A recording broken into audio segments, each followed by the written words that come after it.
Welcome students. अब अपने last chapter को में जो टॉपिक है उसको कंटिन्यू कर रहे हैं। और लास्ट टॉपिक जो हमारा लास्ट वीडियो में था वो था कि पैरेलल प्लेट कैपेसिटर के बीच में डाइलेक्ट्रिक प्लेस करने से उसके कैपेसिटेंस पर क्या इफेक्ट पड़ता है। तो आज भी हम वही डिस्कस करेंगे कि अगर हम डाइलेक्ट्रिक को पार्शली फिल्ड करें, मतलब डाइलेक्ट्रिक फील्ड पार्शली,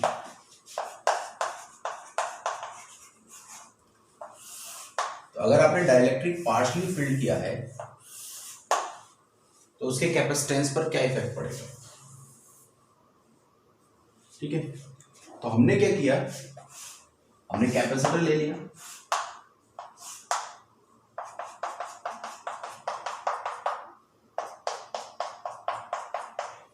और उनके बीच का जो सेपरेशन है वो डी है।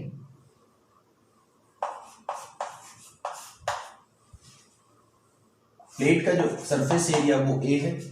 ठीक है, और जो डाइलेक्ट्रिक हमने फिल किया है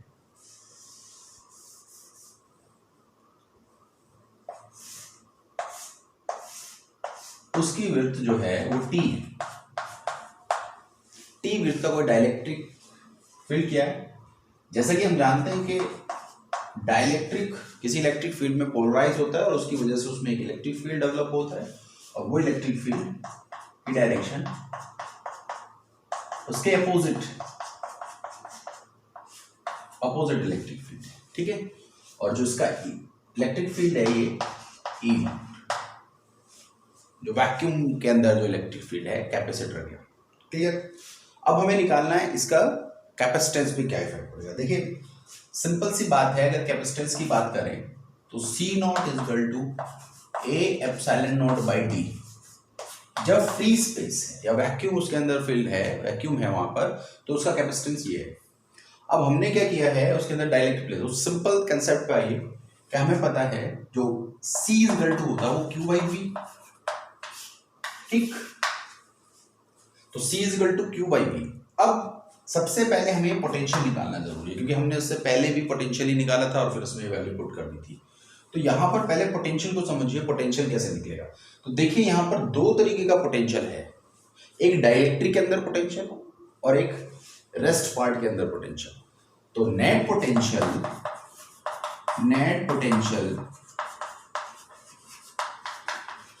inside capacitor is sum of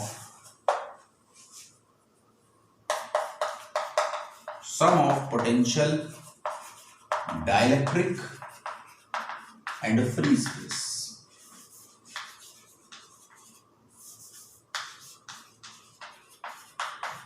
clear. यहां पोटेंशियल दो पोटेंशियल हैं। ठीक है, तो नेट पोटेंशियल जो हुआ वो V इज इक्वल टू हुआ V dielectric plus V vacuum. Clear. अब क्योंकि we know that E is equal to V by D, it means V is equal to E into D। Clear. तो V का expression E into D। अब अगर हम ये V की बात करें V डाइलेक्ट्रिक के लिए, तो यहां पर V डाइलेक्ट्रिक होगा E dielectric into width of dielectric. तो विड्थ क्या है डाइलेक्ट्रिक की T, प्लस वैक्यूम के लिए इलेक्ट्रिक क्या होगा E नॉट इंटू, अब रेस्ट पार्ट कितना है, टोटल में से D में से T माइनस कर दिया, ये बचा हुआ स्पेस है। ठीक है, इसको मैं शेडेड कर सकता हूं।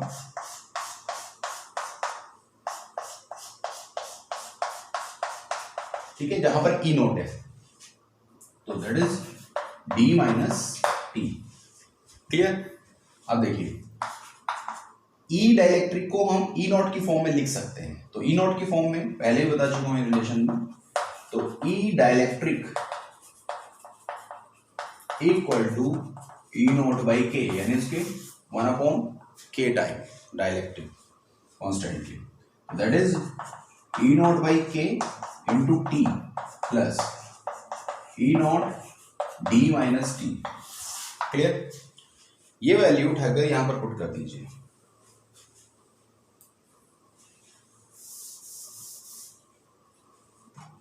Put this value in equation second. तो सेकेंड में जब आप रखेंगे तो c is equal to Q by v की जगह आप क्या रखेंगे, v है E naught by K into T plus E naught D minus T. तो c is equal to Q, यहां पर आपने ई नॉट कॉमन ले लिया तो एक्सप्रेशन क्या बचा अंदर, d minus T plus T by K. Clear?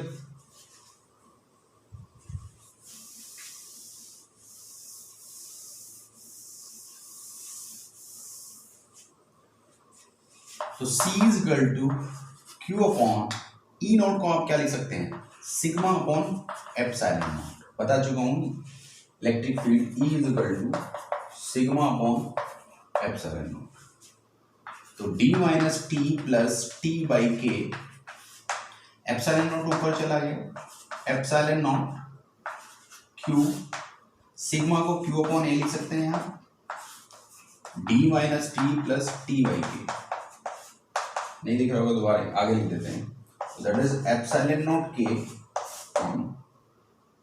ए की मल्टीप्लाई ऊपर q d minus T plus T by K. Clear? तो लास्ट में जो वैल्यू आई वो आई c is equal to q cancel out और a epsilon naught upon d minus T plus T by K. Clear? तो ये आपके पास जब डाइलेक्ट्रिक आप पार्शली फिल करते हो तो जो कैपेसिटेंस है वो c is equal to a epsilon naught by d minus T plus T by K, जहां पर t क्या है, t is width of dielectric. ये डाइलेक्ट्रिक की विड्थ है, k क्या है, इट्स अ डाइलेक्ट्रिक कांस्टेंट।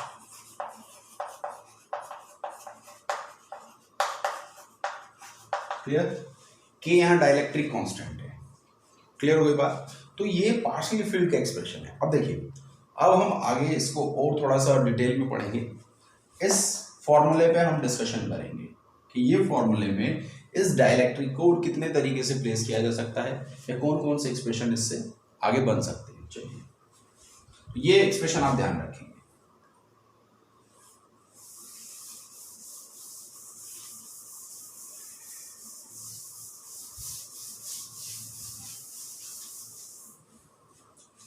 चलिए, अब तो डाइलेक्ट्रिक का तरीका देखते हैं, किस तरीके से हम डाइलेक्ट्रिक को और रिप्लेस कर सकते हैं। देखिए, अभी आपने क्या कहा कि जो जो एक्सप्रेशन आया वो c is equal to a epsilon naught d minus T plus T by K. ठीक, तो यहां पर जो कैपेसिटर है उसमें आपको डाइलेक्ट्रिक प्लेस करना है। तो देखिए, डाइलेक्ट्रिक को प्लेस करने के दो तरीके हो सकते हैं। अभी एक डाइलेक्ट्रिक नहीं, अभी फिलहाल हमने एक ही डाइलेक्ट्रिक रखा। अगर n स्लैब्स हों तो if we place n slabs of different dielectric constant have different width, different width की डिफरेंट डाइलेक्ट्रिक स्लैब इसके अंदर इंसर्ट की है हमने। क्लियर? तो उसको कैसे हम इसमें प्लेस करेंगे? तो देखिए, अब उसको भी प्लेस करने के दो तरीके। क्या तरीका है? या तो हम सीधा एज ए कॉलम वाइज डाल दें, ठीक है, और या हम रो वाइज डाल दें। उसको सीरीज और पैरेलल कॉम्बिनेशन के हिसाब से हम स्टडी करते हैं। लेकिन फिलहाल अगर हम यहां पर इसको इस तरीके से रिप्लेस करें, ये स्लैब्स है हमारे। क्लियर? और ये K1, K2, K3, K4 up to Kn। Width इसी तरीके से T1, T2, T3, T4 up to Tn। तो जो फॉर्मूला आपको दिखाई दे रहा है, इस फॉर्मूले में क्या वेरिएशन आएगा? C is equal to A epsilon naught. Clear? D minus T. अब देखिए टी क्या है, टी है T1 plus T2 plus T3 up to Tn। Clear हुई बात? चलिए, प्लस वहां भी क्या होगा, T1 upon K1 plus T2 upon K2 up to Tn upon Kn। Clear? अब जरा इसको देखिए, ध्यान से समझिए इस पूरे को। तो ये पूरा का पूरा जो विड्थ है, ये पूरे के पूरे डिस्टेंस को, इसके बीच की जो सेपरेशन है उसको कवर अप कर रहा है, यानी कि D is equal to T1 plus T2 plus T3 up to Tn। Clear? तो यानी कि ये वाली टर्म्स इसके इक्वल है, तो क्या लिखेंगे, C is equal to A epsilon naught by D minus D plus T1 upon K1 plus T2 upon K2 up to Tn upon Kn। Clear? Cancel out हो गया, तो फॉर्मूला क्या आपका है, चलिए ऊपर, तो एक्सप्रेशन आया C is equal to A epsilon naught T1 upon K1 plus T2 upon K2 plus T3 upon K3 up to Tn upon K। Clear? तो ये आपका n स्लैब्स अगर आपने वर्टिकली डाली है, ठीक है, कॉलम वाइज आपने इसको इंसर्ट किया है, इसको एक तरीके से सीरीज भी कह देते हैं, कॉलम वाइज अगर आपने किया है, ठीक है, या सीरीज भी कह देंगे, सीरीज कॉम्बिनेशन। तो सीरीज कॉम्बिनेशन का जो रिजल्ट है वो आपको यहां मिल रहा है, this is series combination, series combination of dielectric. ठीक है, डाइलेक्ट्रिक का सीरीज कॉम्बिनेशन। अब अगर हम इसको स्लैब रो वाइज डालें तब क्या होगा,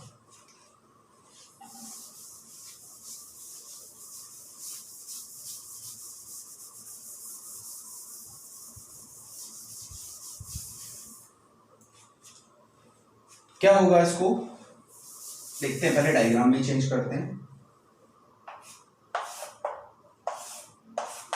तो स्लैब्स आपने ऐसे डाले,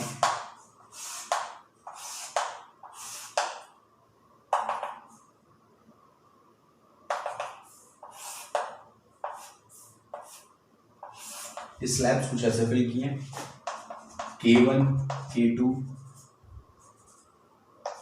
K3 K। क्लियर?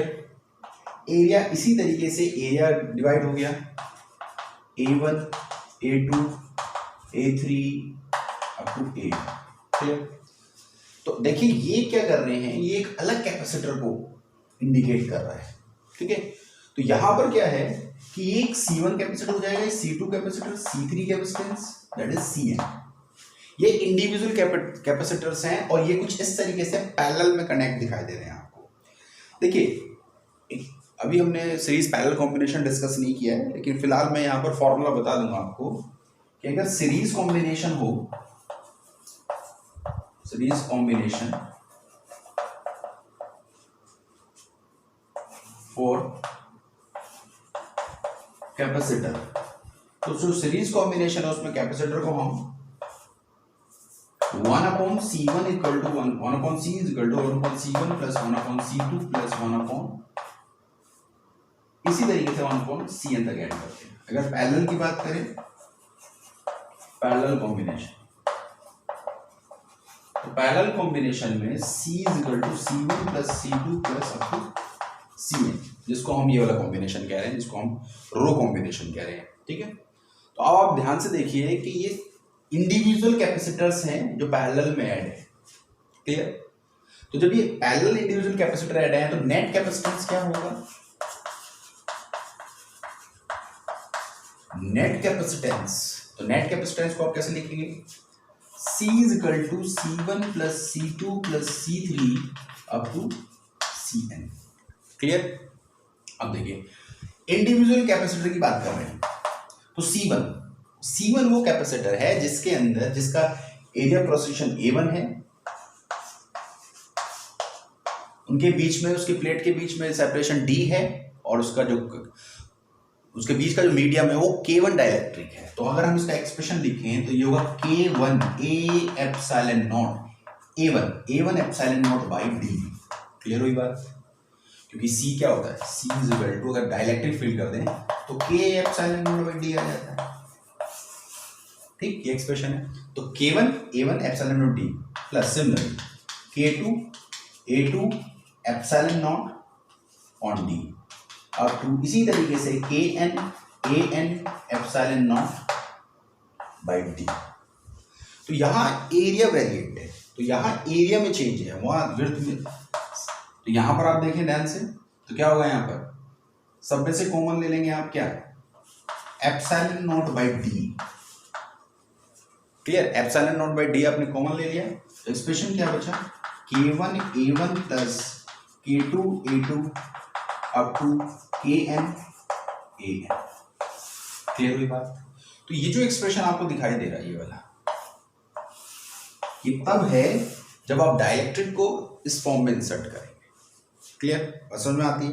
चलिए अब देखिए न्यूमेरिकल्स में कुछ क्वेश्चंस ऐसे हैं जिसमें हम डाइलेक्ट्रिक्स को इक्वल विड्थ के हिसाब से डालते हैं। इक्वल विड्थ है उनकी, आइडेंटिकल है, विड्थ आइडेंटिकल है उनकी, बट डाइलेक्ट्रिक कांस्टेंट अलग है। तो उसके लिए हम कुछ स्पेसिफिक फॉर्मूले बना लेते हैं जिसमें हम बार बार यूज नहीं करने की जरूरत है, एक ही बार में हम उसको वो फॉर्मूले याद रखेंगे फिर। ठीक है, चलिए वही स्पेसिफिक फॉर्मूले हैं। तो जितने फॉर्मूले यहां मैं नोट डाउन करा रहा हूं सब न्यूमेरिकल को सॉल्व करने में हेल्प करेंगे। अब हम जो डाइलेक्ट्रिक्स डाल रहे हैं वो इक्वल विड्थ के हैं, तो पहले हम 2 डाइलेक्ट्रिक्स से स्टार्ट करेंगे। ठीक है, फिर हम n तक जाएंगे। If the dielectric have equal width,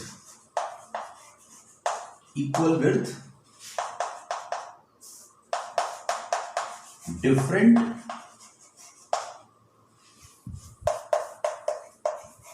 dielectric constant, equal width है लेकिन डिफरेंट डाइलेक्ट्रिक कांस्टेंट है। देखिए यहां पर ये कैपेसिटर हो गया। ठीक है, अब हम क्या करते हैं, पहले 2 डाइलेक्ट्रिक डालते हैं। तो हमने 2 डाइलेक्ट्रिक इक्वल विड्थ की कर दी, ये हो गया। ठीक,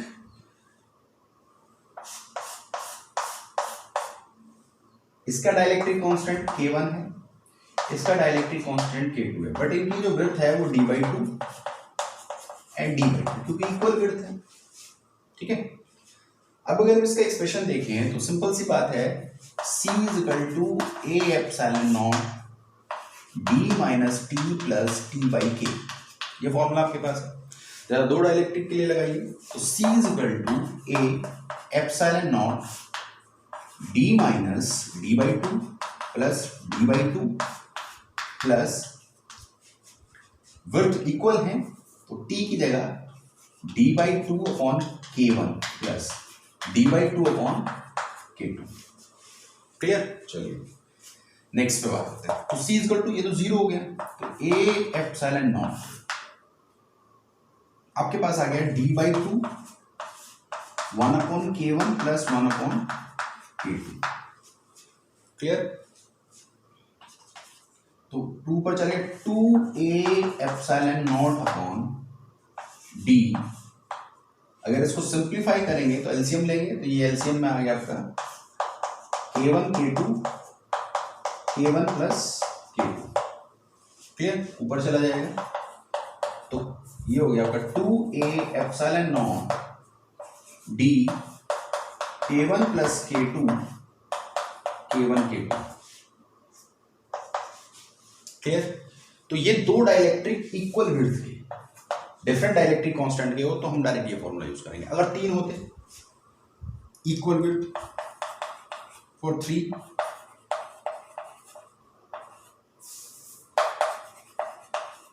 3 equal width dielectric,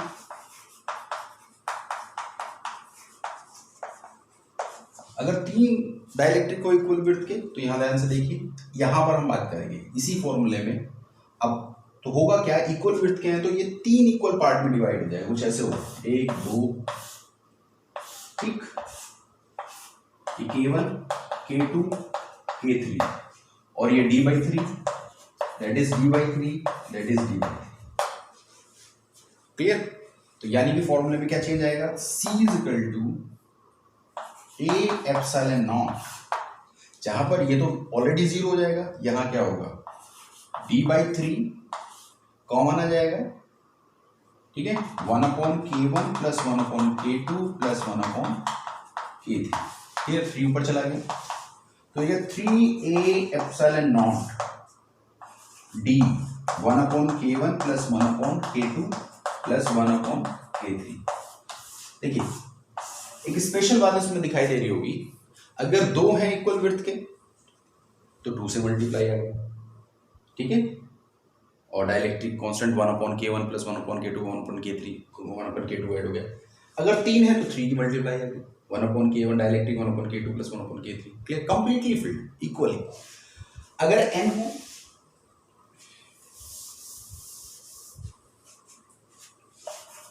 for n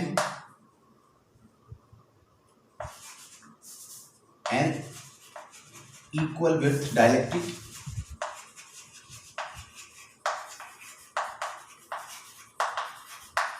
तो अगर n इक्वल विथ डाइलेक्ट्रिक है तो क्या होगा, C is equal to n A epsilon naught, clear, और D 1/K1 plus 1/K2 plus up to 1/Kn। This is the general expression for n dielectrics और equal width के n dielectrics। Clear हो गई? अगर ये इसी तरीके से क्लियर हो गई होगी बात यहाँ पर, तो ये रिजल्ट आपको ध्यान रखनी है, क्लियर, 2 है तो क्या होगा, 3 है तो क्या होगा, इसी तरीके से 4 5 जो भी होंगे आप न्यूमेरिकल सॉल्व करने में इसकी हेल्प लेंगे, ठीक है। चलिए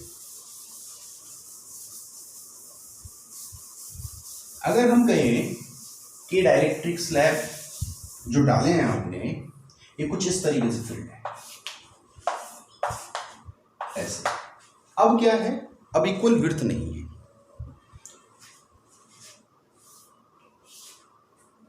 सेपरेशन तो यही है, बट अब क्या हुआ, अब ये विड्थ में तो डी में ही है, ठीक है, वैसे इक्वल ही है विड्थ भी, लेकिन इनके जो एरिया कवर अप हैं वो इक्वल है, जैसे A1 A2, ये एरिया को इक्वल पार्ट में डिवाइड कर रहे हैं A1 A2, तो यहां पर जो A1 A2 है वो पूरे एरिया, लेट पूरा एरिया A है, तो ये किस में डिवाइड करेगा, A/2 एंड A/2, एरिया को 2 इक्वल पार्ट में डिवाइड कर रहा है, ये कुछ इस तरीके से डालें, तो दैट इज K1 और ये K2, तो यानी कि K1 एक K2 है, तो इसको कैसे करेंगे, सिंपल है, C is equal to C1 plus C2, ठीक है, तो C is equal to A/2 epsilon naught, A epsilon naught by D, clear, dielectric constant K epsilon naught, तो K1 plus A/2 epsilon naught K2 on D। इसमें क्या common ले सकते हैं, हम ले सकते हैं A epsilon naught by D common ले लिया, अंदर क्या बचेगा, और इसमें 2 और कॉमन ले लिया आपने, ठीक है, तो ये बचेगा K1 प्लस K2, क्लियर। अगर 3 हो, 3 डाइलेक्ट्रिक्स हो, तो K1 K2 K3, अब एरिया कितने पार्ट में डिवाइड होगा, A/3 एंड देन A/3, तो फिर C is equal to A epsilon naught, ध्यान दीजिए यहाँ पर ये ऐसी 3 टर्म्स आ जाएंगी और A/3 में आ जाएंगी, तो यहाँ क्या आ जाएगा 3D K1 plus K2 plus K3। अगर हम कहें for n dielectric, n dielectric के लिए क्या होगा, C is equal to A epsilon naught by ND, K1 plus K2 up to K है। क्लियर? तो ये जितने भी एक्सप्रेशन आए हैं सब इंपॉर्टेंट हैं और ये आपको देखना पड़ेगा न्यूमेरिकल में क्या पैटर्न है, किस तरीके से डाइलेक्ट्रिक फील किया है। तो हमने अनइक्वल देख लिया डाइलेक्ट्रिक्स को, एक सेम पैटर्न में देख लिए, ठीक है। इक्वल विड्थ के अगर आप स्लैब डालेंगे तो ये सब एक्सप्रेशन आपने अच्छी तरीके से ध्यान से समझ लिया होगा। इन्हीं पे बेस हमारे न्यूमेरिकल्स हैं, ठीक है। और बस एक लास्ट इसमें हम कंडक्टर को डिस्कस कर लेते हैं कि अगर हम कंडक्टर फिल करें तो उसमें ज़्यादा कुछ नहीं। चलिए ठीक है, जल्दी से करते हैं उसे, क्योंकि कंडक्टर को कंप्लीटली फिल कर चुके हैं। अगर हम पार्शली करें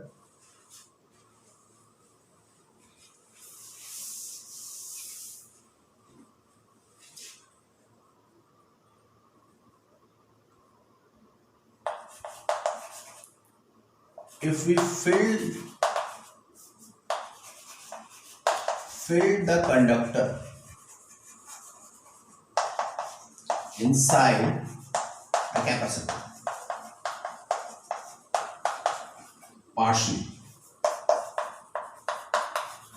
partially अगर करें तो क्या करेंगे, कंडक्टर है, कंडक्टर को पार्शली फिल कर दिया, ठीक है, टी विड्थ है, ठीक। और यहां पर इलेक्ट्रिक फील्ड अलग है, उसको हम E0 बोलते हैं, ये अलग इलेक्ट्रिक फील्ड है आपका, ठीक है। और ये आपका पोलराइज, यहाँ जो इलेक्ट्रिक फील्ड है वो कंडक्टर के अंदर है, वो क्या है, E0। और यहां पर कौन सा इलेक्ट्रिक फील्ड है, E0। क्लियर? विड्थ T है तो रेस्ट विड्थ कितनी होगी, ये टोटल D है, बची होगी रेस्ट जो होगा, ये वाला पोर्शन जो होगा क्या होगा, D माइनस T। क्लियर? तो जल्दी से करते हैं अब इसे। तो आपको पता है कि C is equal to Q by V, ठीक है। क्लियर? V अगर आप निकालें तो V आपके पास इसकी वजह से जीरो पोटेंशियल, तो कितना पोटेंशियल होगा, V होगा V naught D minus T plus zero. Zero कौन सा पोटेंशियल है, ड्यू टू कंडक्टर या इनसाइड द कंडक्टर, कंडक्टर के अंदर जो है, तो यानी कि सिंपल सी बात है, तो C is equal to Q upon V naught D minus T। Clear? V naught को रिप्लेस कर दें, सॉरी E नॉट, सॉरी ये होगा E naught, E naught D minus T, V is equal to E into D। यहां पर जो value आई that is the E naught D minus T। Clear? तो यहां पर इस वैल्यू को और सिंप्लीफाई कर लें तो sigma Q upon A epsilon naught D minus T, Q से Q कैंसिल आउट, तो C is equal to A epsilon naught by D minus T। Clear हुई बात? तो ये पार्शियली फिल्ड कंडक्टर है, अगर आपने कंडक्टर को पार्शियली फिल्ड किया है तो इस तरीके से उसका कैपेसिटेंस वैरी करेगा। क्लियर हो गया बात? तो यानी कि T पे करेगा, अगर T आपने T क्या हो गया, T D को रिप्लेस कर देगा, तो डेफिनेट सी बात है if T is equal to D तब क्या होगा, तो C is equal to infinity हो जाएगा। पहले भी हम डिस्कस कर चुके हैं। क्लियर? तो ये कैपेसिटर का maximum almost portion cover up हो चुका है। अब हम दो कैपेसिटर को सीरीज पैरेलल कॉम्बिनेशन पढ़ेंगे और फिर हम कैपेसिटर को कनेक्ट करेंगे, तो उसमें चार्ज जब ट्रांसफर होता है या इक्विलिब्रियम सेटल होता है तो उसमें लॉस ऑफ एनर्जी पढ़ेंगे कैपेसिटर के केस में। और एक टॉपिक और रह गया जो इसकी पोटेंशियल एनर्जी को डिस्कस करेंगे। तो अभी काफी पोर्शन बचा हुआ है वैसे, तो हम वन बाय वन उसको एक्सप्लेन करेंगे। Thank you students.